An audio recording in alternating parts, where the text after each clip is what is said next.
আপনারা আমাকে যারা ভালোবেসে ভোট দিয়েছেন আর যারা ভোট দেননি, আমি সকলের প্রতিনিধি। আপনারা সবাই একত্রিত হয়ে এই গোপালগঞ্জকে আমি একটা দৃষ্টান্ত স্থাপন করতে চাই। গোপালগঞ্জকে একটা শান্তির নগরী বানাতে চাই। গোপালগঞ্জে কোনো হানাহানি, রাহাজানি, কোনো অন্যায়, অত্যাচার, জুলুম। শিয়া বাটার ও ভিটামিনে সমৃদ্ধ লিলি বিউটি সোপ, তারুণ্যময় উজ্জ্বল ত্বকের জন্য। এইসব চলবে না।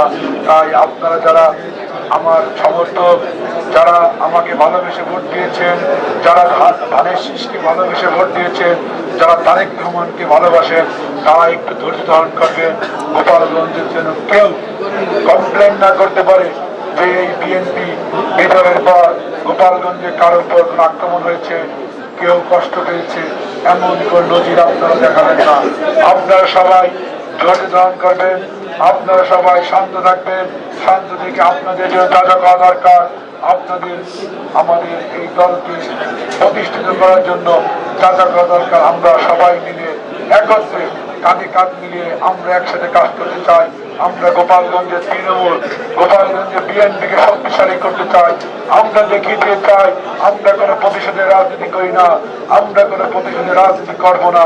আমরা সবাই একসাথে মিলেমিশে কাজ করব, গোপালগঞ্জে বিএনপিকে শক্তিশালী করব।